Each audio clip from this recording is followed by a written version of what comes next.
오늘 사도행전 32번째 시간입니다. 희망이 괴물스럽고 절망이 편안할 때가 있다. 희망이 괴물스럽고 절망이 편안할 때가 있다라는 제목으로 우리 하나님 말씀 함께 나누도록 하겠습니다.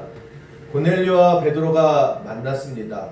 그냥 만남이 아니라 이 만남을 통해서 기독교의 역사, 성교의 역사가 바뀌었습니다. 그 전까지는 이스라엘 안에서만 유대 사람들에게만 전해졌던 복음이 드디어 이방 그리고 땅끝까지 이르게 되는 그런 시작이 되는 기독교 역사상 가장 큰 역사 중에 하나의 순간이 되었습니다. 그런데 고넬료도 그렇고 베드로도 그렇고 자기들이 계획하고 내가 고넬료를 만나야지, 내가 베드로를 만나야지, 그래서 기독교의 한 획을 그어야지, 성교의 역사를 바꿔야지, 그렇게 해서 만난 만남이 아니다라고 하는 것입니다. 그냥 실제말로 아무 생각 없었습니다. 그냥 만나라고 해서 만났습니다. 그런데 그냥 만나라고 하는 그 음성을 들었다라고 하는 것입니다. 언제? 기도할 때. 베드로도 기도할 때, 고넬료도 기도할 때, 그때 성령께서 이끄시고 성령께서 보여주시고 성령께서 음성을 들려주셨죠. 기도할 때 하나님께서 두 사람의 만남을 주선해 주셨다라고 하는 것입니다. 그리고 만나서 나중에 봤더니 이게 그냥 만남이 아니었다라는 것입니다. 이런 우리 삶도 마찬가지입니다. 우리가 많은 생각을 하고 많은 의도를 가지고 많은 계획을 가지고 많은 꿈을 꾸면서 이 땅의 삶을 살아갑니다. 그런데 참 생각한 대로 안 살아져요. 의도한 대로 일이 잘 풀리지가 않습니다. 자꾸 엉뚱한 대로 가고 생각하지도 못했던 변수들이 계속 일어나게 됩니다. 누구나 다 마찬가지입니다. 나만 그런 것이 아니라 세상의 모든 사람들이 다 뜻대로 살아가는 사람 거의 없습니다. 생각한 대로 그렇게 인생을 이끌어가는 사람은 거의 없습니다. 그래서 솔로몬도 이렇게 설명을 하죠. 잠언 16장 1절에 이렇게 인생이란 뭐냐? 마음의 경영은 사람에게 있어도 말의 응답은 여호와께로부터 나오느니라. 나도 참 많이 생각해봤다라는 거예요. 나도 참 많이 계획을 해봤다라는 거예요. 이 정도면 이렇게 가겠지, 내가 이렇게 하면 저 정도의 결과가 나오겠지 라고 했는데 사는 게 그렇게 되지 않더라는 거예요.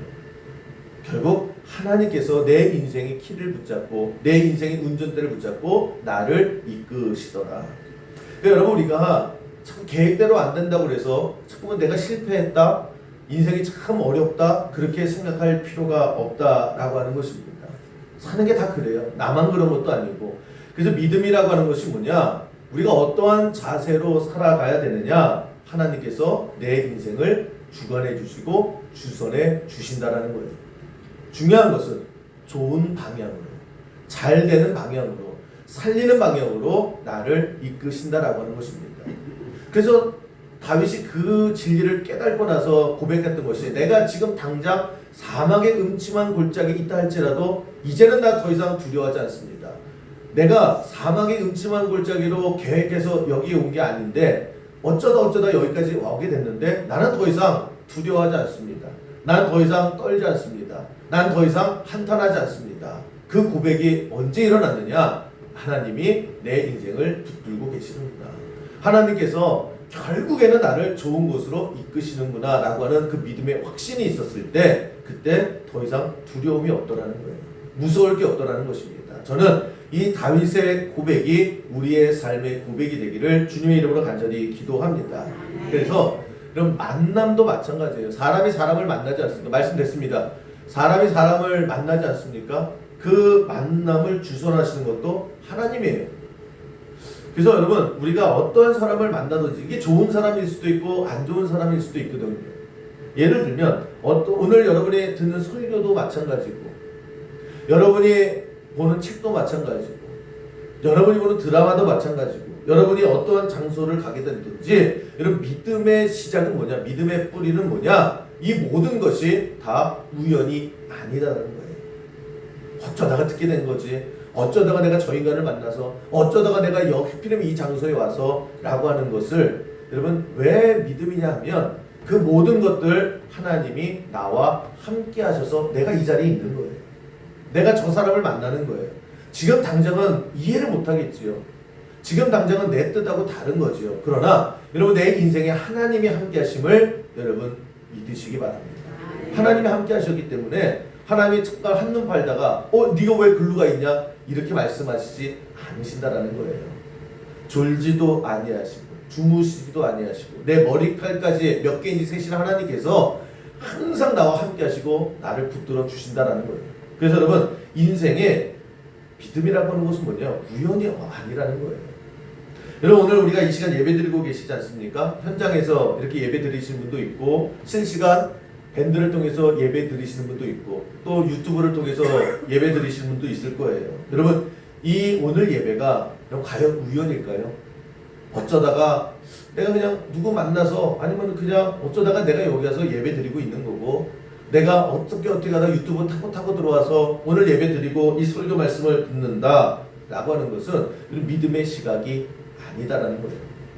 하나님의 백성에게는 단 하나의 우연도 없다라는 거예요. 다 철저한 하나님의 계획하심과 하나님의 섭리와 하나님의 동행하심이 있다라고 하는 것입니다. 오늘 여러분이 듣는 이 설교도요. 내가 그냥 어떻게 다 듣게 된 거지 라고 하는 것이 아니라 하나님께서 듣게 하셨다라는 거예요. 그래서 항상 믿음이라고 하는 것은 뭐냐면 내 인생에 하나님을 함께 집어넣는 거예요. 이 하나님을 빼고 하니까 내가 내 발로 온 것 같고 내가 선택한 것 같고 내가 고른 것 같고 그래서 내가 책임지는 그런 인생이 된다라는 것입니다. 예전에 제가 아는 후배가 있었는데 공부 잘했습니다. 그래서 좋은 데를 가고 또 좋은 직장, 남들이 좋아하는 그런 좋은 직장에 들어갔습니다. 그런데 한 몇 년 다니더니 너무 힘들다라는 거예요. 너무 치열한 경쟁 속에 너무 스트레스를 많이 받고 여기는 사람 사는 곳이 아니다 라고 하면서 굉장히 많은 스트레스를 받고 직장을 가는 것이 지옥불에 떨어지는 것 같아요. 매일 아침에. 그러면서 이렇게 하소연을 하고 얼굴이 너무 그늘진 겁니다. 그래서 하루는 날 잡아서 이제 밥이랑 같이 먹자. 그래서 밥 먹었거든요. 밥 먹고 이제 그 바로 앞에 부천에서 먹었는데 제가 잘 가는 기독교 서점에 이제 갔습니다. 그래서 이제 뭐 이렇게 물건을 고르다가 책 한 권이 신간으로 나왔더라고요. 그 제목이 되게 좋았어요. 직장인이라면 다니엘처럼 이라는 책이었습니다. 물론 저도 안 읽어봤죠. 그런데 그 직장 생활하는데 너무 힘들어하는 그 후배에게 이게 딱일 것 같은 느낌이 드는 거예요. 그래서 나 책 한 권 사줄게. 그리고 이제 가끔가다 양념을 쳐야 되지 않습니까? 안 읽었어요. 근데 이거 읽으니까 참 좋던데 너도 꼭 읽어봐. 아멘. 우리가 안 읽나요? 그래서 그렇다고 그러면 제가 거의 안 읽은 책을 다 읽었다고 그러진 않고 그래서 이제 사줬어요. 그리고 이제 끝났죠. 그리고 좀 시간이 지났는데 전화가 왔습니다. 목사님 그러면서 목사님이 사주신 그 책이요 정말 자기에게 큰 은혜가 되고 힐링이 됐다라는 거예요. 그러니까 저도 이제 통밥이 있지 않습니까? 직장 생활하는데 힘들어하는 사람이 책 제목이 직장인이에요. 그러니까 다니엘처럼 뭐 뚫고 나가라 뭐 그런 얘기겠죠. 그래서 그랬냐고 그랬더니 정말 자기가 아주 바닥까지 갔다라는 거예요. 그런데 그 책을 읽는데 뭐 조지 워싱턴의 카바라고 하는 미국 땅콩 박사가 있습니다. 그 사람 얘기가 자기 얘기더라는 거예요. 그러면서 정말 가슴이 확 와닿고 그래라고 하면서 힐링이 됐고 많은 생각을 하게 됐고 마음을 잡았다 이렇게 얘기를 합니다. 그러면서 그 친구가 하는 얘기가 아직도 기억이 나요. 목사님 하나님께서 나를 회복시키기 위해서 목사님을 통해서 그 책을 주셨나 봐요 그러더라고요. 그리고 제가 저 아멘 소리가 나올까봐 그 다음에 다시 가서 저도 책을 읽었습니다. 근데 보세요. 여러분 진짜 하나님의 그런 역사심이 있었을 거예요. 물론 저는 밥값도 나가고 책값도 나갔죠. 그러나 하나님께서 저를 그렇게 또 쓰신 거죠. 그리고 목적은 그 만남을 통해서 부윤준 목사와 그 직장으로 힘든 사람의 만남을 통해서 제가 그 책이 보였겠냐고요. 읽지도 않은 책이었는데 선물하게 되고 그 과정 그때는 몰랐어요. 그냥 밥 먹고 힘들구나. 그래서 책 하나 사준 게 전부였는데 지나고 났더니 거기에 그 만남에 하나님의 주선하심이 있었구나.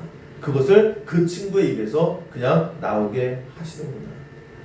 여러분, 우리가 사람이든지 책이든지 뭐 장소면 집이든지 교회든지, 여러분, 우리가 믿음의 사람들은 우연이라고 하는 것은 없다라고 하는 생각을 가지고 살아야 돼요. 내 인생에 우연은 없습니다. 내가 지금까지 살아온 것 중에 어쩌다가 걸린 것은 없다라는 거예요. 왜요? 하나님이 나와 지금까지 함께 주고 계셨기 때문에. 그 하나님께서 모든 것을 철저하게 계획하시고 책임져 주시는 인생이기 때문에 어쩌다 보니까 내가 여기까지 왔고 어쩌다 보니까 내가 여기에 걸려들었다라고 하는 것은 믿음의 모습이 아니다라는 거예요. 특별히 여러분, 사람이 사람을 만났을 때에 여러분 당장은 몰라요. 내가 이 사람을 만난 것이 아무 의미도 없어 보이고 도대체 이 인간을 내가 왜 만났는지 모르는 그런 나쁜 만남이 있을 수도 있습니다. 그러나 모든 것을 합력하여 하나님 선을 이루실 줄 우리가 믿어야 돼요. 창세기에 보면 바로왕과 요셉이 만나거든요. 그 만남을 통해서 당시에 그 중동 지역, 이집트 지역에 다 굶어 죽게 생겼어요. 그러나 요셉이라고 하는 한 사람이 총리가 되면서 다 살렸거든요. 하나님께서 그 모든 지역의 사람들을 다 살리셨어요. 그런데 그 시작을 한번 가만히 보시자고요. 여러분, 그 요셉과 바로와의 만남이 우연이었을까? 아니라는 거예요. 창세기의 메시지는 그거예요. 요셉의 인생 속에 우연이 어디 있냐는 거예요. 아버지가 심부름 시켜서 형들이 있는데 갔죠. 근데 이 형들이 엉뚱한 생각을 해서 야, 저거 죽이자. 아, 어떻게 죽이기까지 하냐? 그래서 노예로 팔렸어요. 팔렸는데 하필이면 그 집이 보디발의 집이에요.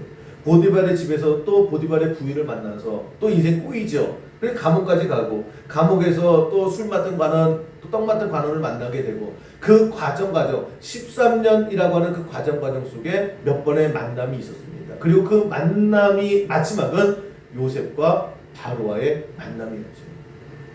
그런데 그것이 그냥 한순간순간 보면은 운이 없어서 감옥에 가는 것 같고 형제들 잘못 만나서 내가 이렇게 죽을 고비 넘기는 것 같았지만, 그러나 거기에 하나님이 함께 계셨다라는 거예요. 당장 우리가 몰라요. 내가 무슨 팔자가 사나워서 내가 이런 험한 꼴을 가고 내가 여기까지 와서 감옥 생활을 하고 내가 왜 이런 만남을 가졌는지 모르지만, 그러나 창세기가 우리에게 요셉의 인생을 통해서 우리에게 주시는 메시지는 뭐냐? 그 모든 인생의 순간순간마다 하나님께서 모른 척 하신 적은 없다라는 거예요. 그래서 우리 살아봐야 돼요. 살아보고 끝까지 봤을 때에 여러분, 우리의 삶의 고백도 마찬가지야. 아, 하나님께서 모든 것들을 합력해서 모든 과정을 합력해서 결국 나를 살리시는구나, 나를 복되게 하시는구나, 나를 끝까지 책임져 주시는구나. 우리가 살면서 그 신앙의 간증이 있는 우리 모든 성도 되기를 주님 이름으로 간절히 기도합니다. 살아보시라는 거예요. 지금 당장이 아니라. 룻기도 마찬가지 아닙니까? 룻기는 룻이라고 하는 한 여인의 인생을 다루고 있죠. 외국인입니다. 이스라엘 사람이 아니었어요. 근데 이스라엘 사람을 만나서 결혼을 했어요. 그런데 그냥 결혼하자마자 남편이 죽어버렸어요. 외국인 시어머니를 모시고 살아요. 시어머니가 갑자기 자기 고향 이스라엘로 간대요. 그래서 따라갔어요. 낯선 곳이죠. 낯선 시어머니죠. 그러나 모시고 살아요. 근데 먹고 살 길이 없으니까 어떻게 해요? 이삭 죽기를 합니다. 이삭 죽기가 뭐예요? 먹을 것이 없어서 그냥 주워서 먹는 거예요. 그런 인생을 살았습니다. 참, 여자 인생 속에 이렇게 기구한 인생이 어디 있어요? 결혼했더니 남편은 죽고 시어머니는 외국 사람을 말도 잘 안 통하고 또 시어머니가 간다고 해서 따라왔던 낯선 땅에서 먹을 게 없어서요 이삭 죽고 그렇게 살았어요. 인생이 참 기구하죠. 내 팔자가 왜 이렇게 사나울까? 그렇게 생각할 수가 있다라고 하는 것입니다. 그런데 보세요. 룻기 2장 3절에 인생의 반전이 일어나기 시작을 합니다. 보시면 룻이 가서 베는 자를 따라 밭에서 이삭을 줍는데 우연히 엘리멜렉의 친족 보아스에게 속한 밭에 이르렀더라. 그날도요 그냥 어디에 이삭이 많이 떨어졌대더라. 그래서 간 거예요. 룻의 입장에서는 그날이 그날인 날이에요. 우연히 그냥 사람들 얘기 듣고 보아스라고 하는 사람의 밭에 가서 이삭을 죽은 거예요. 특별한 일이 하나도 없어요. 그런데 나중에 보세요. 그 이삭을 줍는 그 모습을 보아스라고 하는 땅 주인이, 밭 주인이 보게 되지요. 그리고 두 사람이 사랑을 하게 되고, 그리고 룻이 보아스와 결혼을 해요. 그리고 그 자식이 자식의 자식을 누가 됩니까? 결국 그 자식 속에 다윗이라고 하는 이스라엘 왕이 나오지요. 그리고 더 10대로 나가서 예수 그리스도가 그 핏줄을 통해서 이 땅에 오시게 되더라는 거예요. 룻이 보기에는 그냥 우연이에요. 룻이 보기에는 내 팔자가 참 어떻게 이렇게 기구한 거예요. 그러나 하나하나 되돌아봐서 결국 보면 하나님이 모르시거나 하나님이 간섭 안 하신 적은 단 한 번도 없다라는 거예요. 그러면 여러분, 우리가 인생을 살아가면서 지금 당장 좋은 만남이 있을 수도 있어요.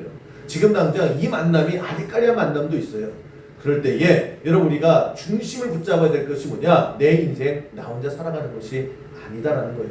하나님이 계세요. 그 하나님께서 나를 뭐라고 말씀하시냐? 끝까지 내가 너를 지켜줄 거야. 끝까지 내가 너 책임져 줄 거야. 그러므로 여러분, 우리가 지금 어떠한 상황 속에 있든지, 어떠한 만남 속에 있든지, 어떠한 미래가 펼쳐지든지 간에 여러분, 이 믿음의 중심을 붙잡고 담대함으로 살아가는 귀한 믿음의 백성 되기를 주님의 이름으로 간절히 축원합니다. 우리 그렇게 살아가면 돼요. 한순간 한순간 나 얘 만나기 싫은데, 나 이거 원수 같은데, 나 이 사람하고 끝까지 가고 싶은데, 나 이 사람하고 끝내고 싶은데, 그냥 넓게 보면요, 결국 하나님께서 알아서 해주시는 거예요. 그리고 내가 이해를 못하는 거지요. 내가 하나님의 계획을 끝까지 보지 못하는 거지요. 그러나 딱 믿음 하나만 있으면 돼요. 결국에는 하나님께서 나를 살리는 쪽으로 간다. 하나님께서 나를 복 주시는 것으로 간다.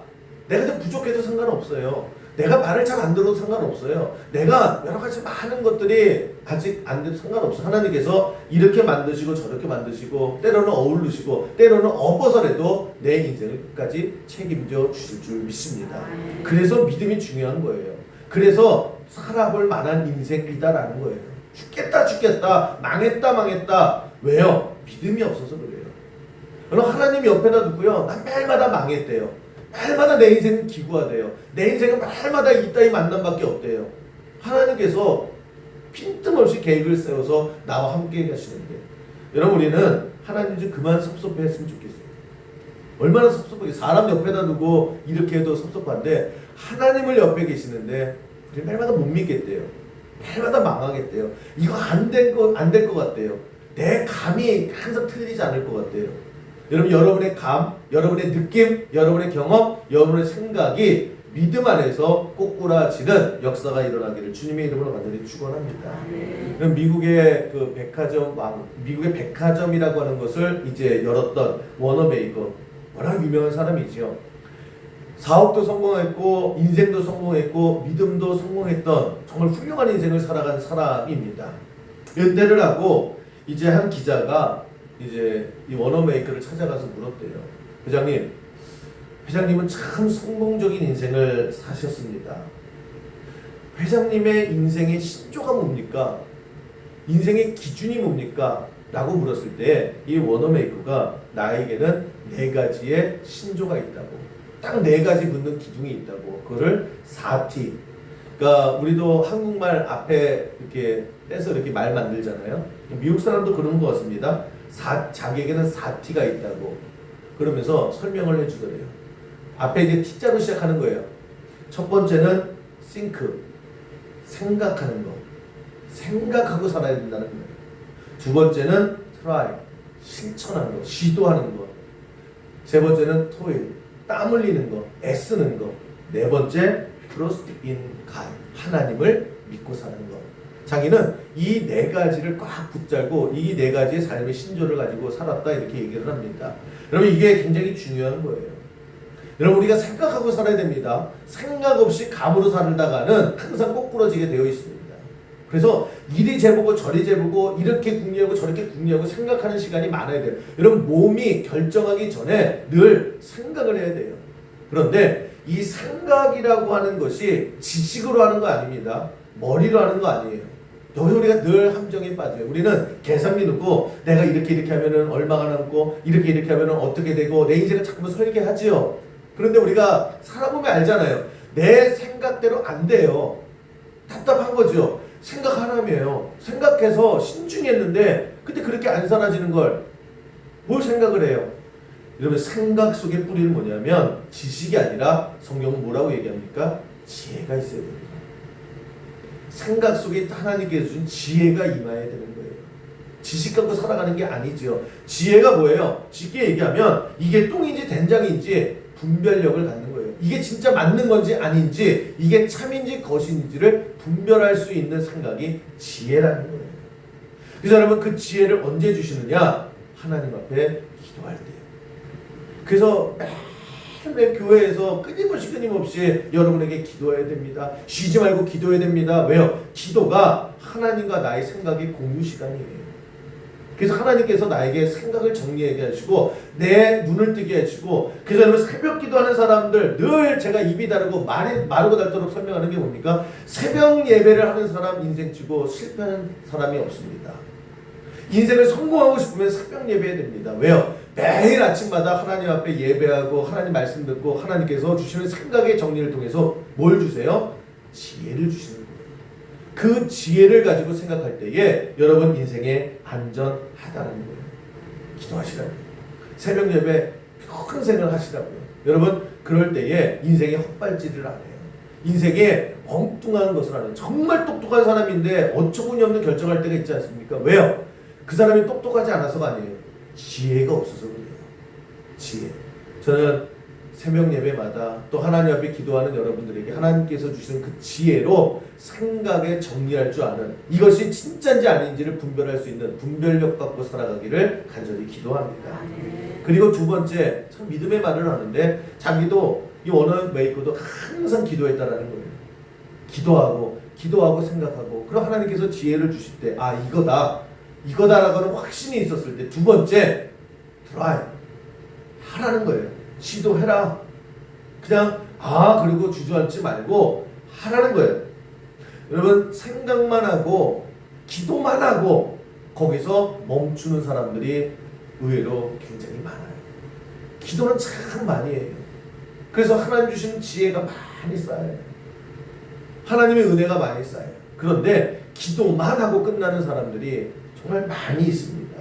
그 많은 아이디어도 주시고요. 그 많은 선택도 주시고요. 영감도 주시고요. 지혜도 많이 주시는데 때로는 겁이 나서, 때로는 게을러서, 때로는 믿음이 없어서 그냥 주저앉아요. 해보지를 않아요.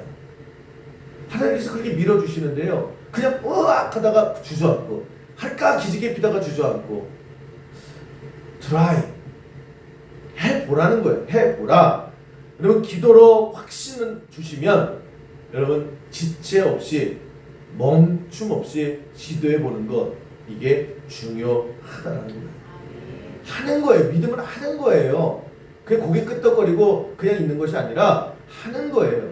뭘 해야 거기에서 잘못해도 상관없어요. 우리는 자꾸만 실패를 무서워하거든요. 실패해도 상관없어요. 왜? 하나님께서 고쳐주시면 돼요. 예전에 그런 예화 들었죠. 어떤 아이가 도화지에다가 막 그림을 그린다는데 뭐 물감을 쏟았는지 하여튼 엉망진창이 됐어요. 막 근데 도화지는 없어요. 막 물고 앉아 있어요. 근데 아빠가 와가지고 너 왜 울어? 도화지 한 장밖에 없는데 다 망쳤다고.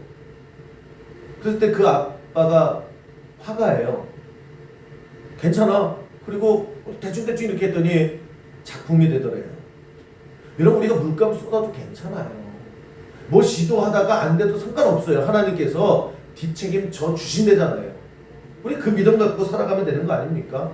여러분 우리 수영교회의 색깔, 수영교회에서 하는 강점이 뭐냐라고 했을 때에 그냥 부딪히는 거예요.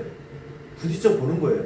수영교회 역사가 그렇고 수영교회를 이루는 여러분들의 삶의 모든 삶은요, 뭘 해보는 걸 두려워하지 않는 믿음이에요. 실패하면 어때요? 하나님께서 만들어 주신다니까요. 하나님께서 다 챙겨주세요. 너 실패했으니까 너는 저리 꺼져버려라. 안 그래요. 너는 실패했으니까 너는 저 뒤에 구석에 앉아있어. 야 너는 하는 것보다 잘하네? 어이구 내 새끼. 안 그러신다라는 거예요. 왜? 하나님은 그거 상관없어. 그거 누워서 떡 먹기야. 내가 뭐 네가 실수하는 거 언제 잘하라고 그랬느냐? 나 믿고 해보라고 해봤을 때에 해보는 거예요. 한 달란트 있는 사람이 왜 저주를 받았습니까? 망할까봐. 장사하다가 망하면 어떡해? 돈 까먹으면 어떡해? 그죠? 그랬을 때에 너 왜 한 달란트야? 라고 하는 게 그걸 가지고 뭐라고 그러신 게 아니라 왜 땅에다 묻어넣어? 실패했으면 어때? 내가 너 하라고 그랬잖아. 그래 해봤어야지 라고 하는 거죠. 우리 인생도 마찬가지다라고 하는 것입니다. 여러분 수영교회의 색깔은 뭐냐? 부딪혀 보는 거예요. 현장으로 들어가 보는 거예요. 우리 수영교회의 역사를 보면 다 그랬어요. 생각하고 기도하고 그래도 안 되겠지. 그리고 주저앉는 그런 교회가 아니다라는 거예요. 해보자라고 하는 교회예요. 여러분 그 교회의 색깔에 여러분도 같이 가야 되는 거예요.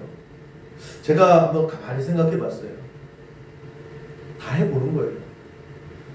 새벽 예배 뭐 많이 말씀드렸죠. 40이라고 20이라고 또 40이라고 100일 채웠어요. 야 100일 채웠는데 곱하기 또 100일 해보자. 1년 내내 뭐 특별 새벽 기도도 해보고요. 바자회 같은 경우 우리 그 가건물 있을 때에 교인이 하면 10여 명밖에 안 됐어요. 20명이 채 안 됐는데 뭐래도 하자. 근데 바자회 하는 게 어때요? 그래서 우리가 기도 많이 했죠. 그리고 합시다 그랬어요. 걱정이 많았을 거예요. 왜냐? 이 마을 자체요 사람이 없어요. 바자회를 하면 누가 와가지고 뭐 볼 사람이 있어야 되는 거 아니에요. 와서 볼 사람도 없어요. 교인이 없으니까 아는 사람을 초청할 수도 없어요. 그냥 우리끼리 잔치예요. 근데 바자회를 하면 기억나실 거예요.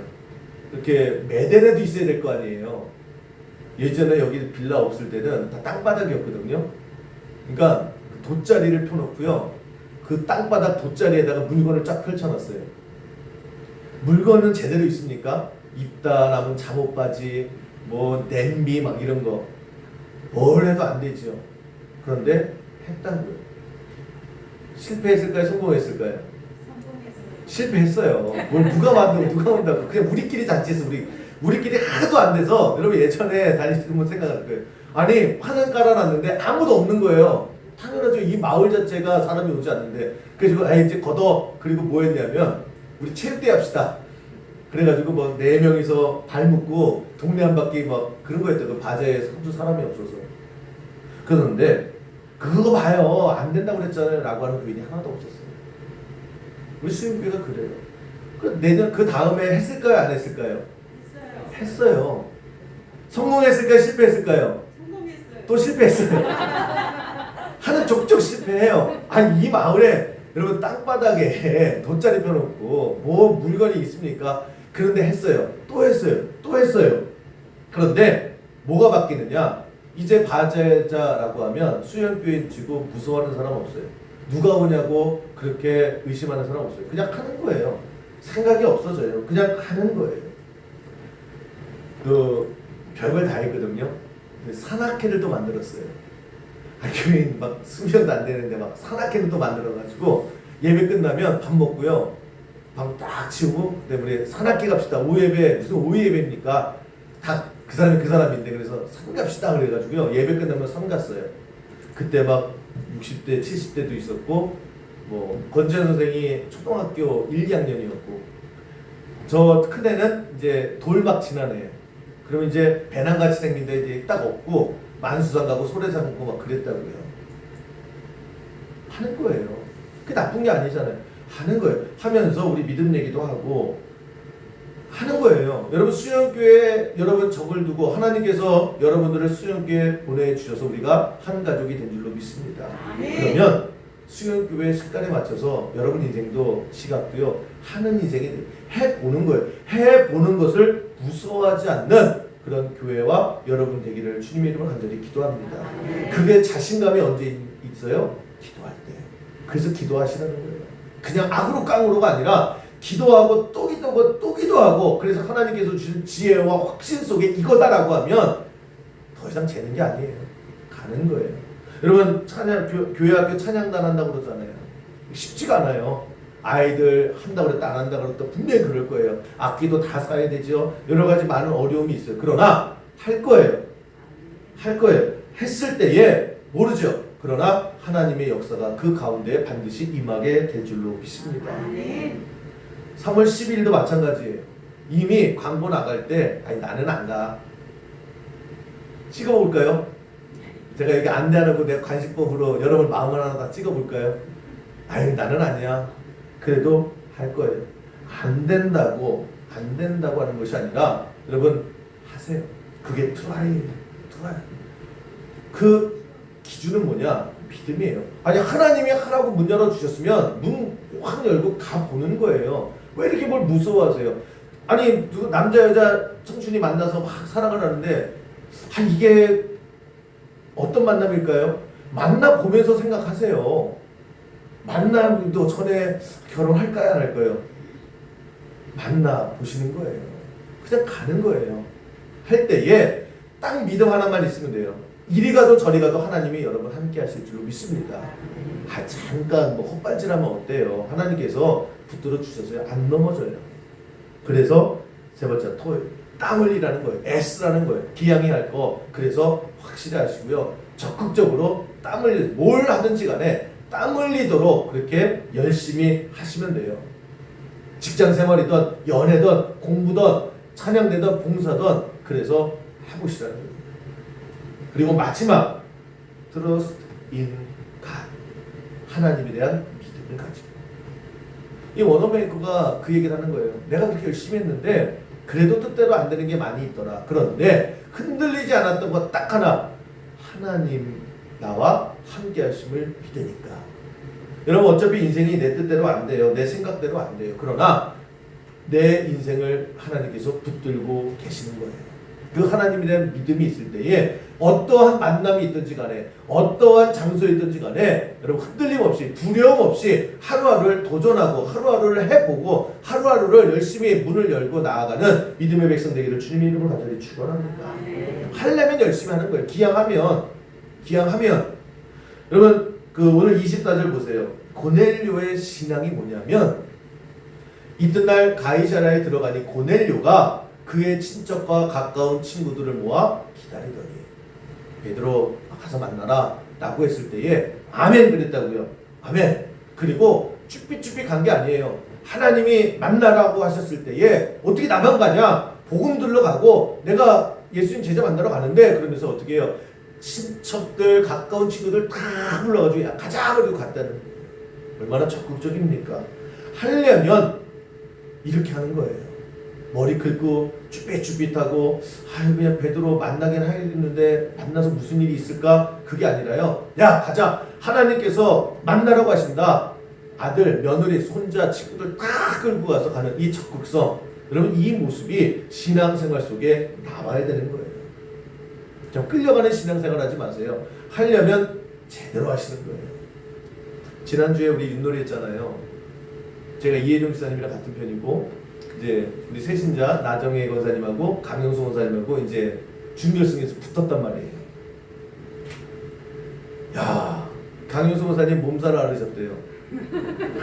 하도 소리 깨끗 지르고 유시다 뭐다 막 이러고 그냥 허리 그러고 저도요 일주일 동안 몸이 찌뿌둥해요. 그냥 막 쭈그리고 앉아가지고 안 되면 막 일어나가지고 그냥 강영수 권사님 멱살 잡고 막 저만 그런 거 아니에요? 이혜종 지사도 그랬어요. 얌전해 보이는 사람이 막 세신자가 나 저렇게 목사를 이기려고 무슨 막 이렇게 집어던지고 수요교회는 그렇게 살아야 됩니다.